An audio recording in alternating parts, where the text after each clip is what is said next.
Assalamualaikum dan salam Ramadan. Buletin UKAS edisi tengah hari 16 April 2021 bersama saya Alfaris Jemurin. Tumpuan berita, sebanyak RM100,000 lagi peruntukan akan ditambah pada tahun ini untuk fasiliti Taman Rekreasi Desa Murni 1 Permajaya Miri.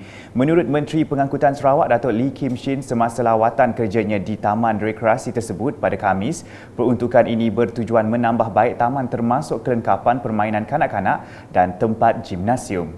Katanya sebanyak RM100,000 telah diperuntukkan pada tahun 2020 untuk kerja-kerja pembersihan semak samun, pembinaan 450 meter trek larian dan bangku-bangku kecil taman. Jelas Datuk Lee yang juga Ahli Dewan Undangan Negeri Dun Senadin lagi, setakat ini sebanyak 6 taman rekreasi telah dibina di Dun Senadin di bawah projek transformasi luar bandar RTP tahun 2020. Manakala pada tahun ini 8 lagi taman rekreasi akan dibina iaitu 2 di Tudan Desaras, 1 di Desa Senadin, 1 di Permajaya, 2 di Riam dan 2 di Vista Perdana. Berita seterusnya. Pelan Anti-Rasuah Organisasi OACP merupakan suatu dokumen induk yang digunakan sebagai rujukan dan panduan semua agensi khususnya di negeri Sarawak.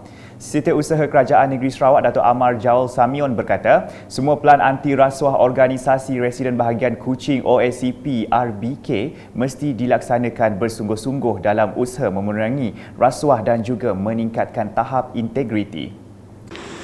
Ia merupakan dokumen utama Kerajaan Malaysia yang menggariskan tindakan-tindakan yang menyeluruh dan bersepadu bagi memerangi rasuah habis-habisan.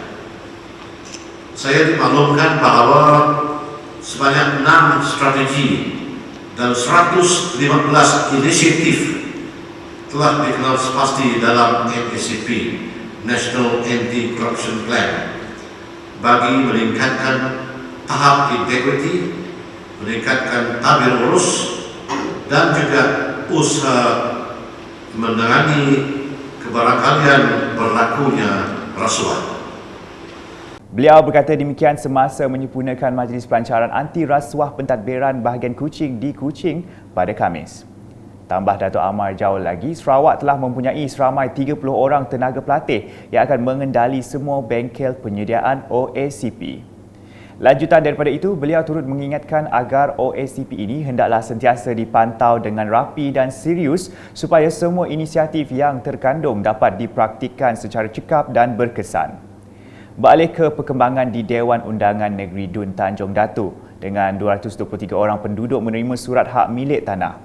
Adunya Datuk Amar Jamilah Anu memberitahu penyerahan surat hak milik tanah ini diadakan secara berperingkat berikutan pandemik COVID-19. Jadi harap yang lain yang siada itu tentang berita yang kita telah menanyakan iaitu majlis pada itu tak padam, kita ada lagi peringkat-peringkat.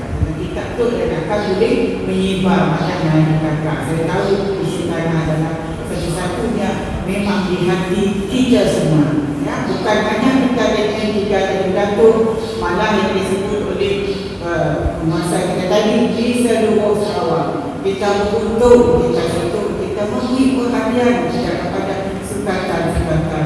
Demikian katanya semasa majlis penyerahan Warta Rizab Komunal Bumi Putra Pertanian Seksyen 6 Kanun Tanah Negeri dan Surat Hak Milik Tanah Seksyen 18 Kanun Tanah Negeri bagi kawasan Dun Tanjung Datu di Dewan Mahligai Gading Lundu pada Khamis.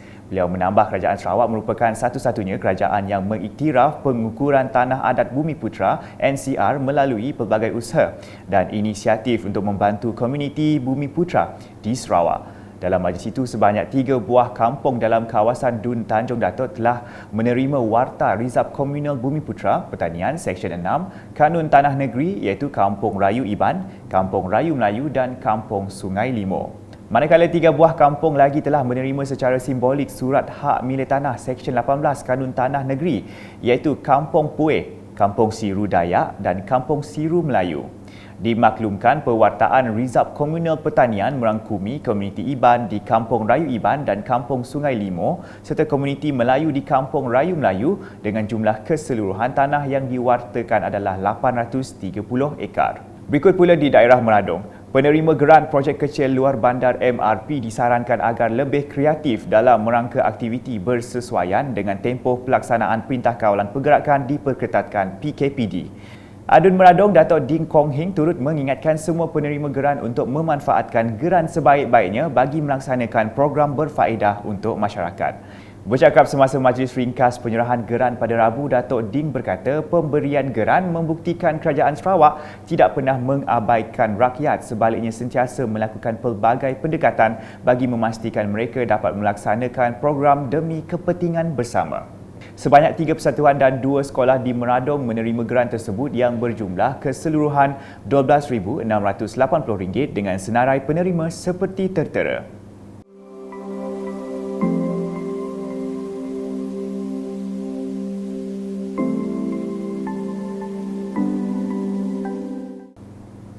Sementara itu, Datuk Ding turut meluangkan masa melawat tapak projek menaik taraf tebingan Sungai Bintango.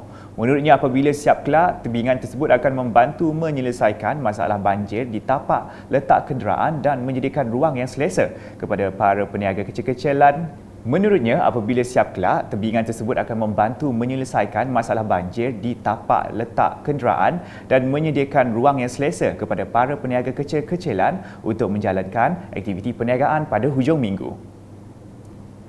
Di Dun Batu Kitang, adunnya Lok Kerchiang telah menyerahkan sumbangan berupa makanan asas daripada penderma dan badan bukan kerajaan NGO kepada golongan yang memerlukan di kawasan tersebut menerusi program Sayang Gugi Bag pada Selasa.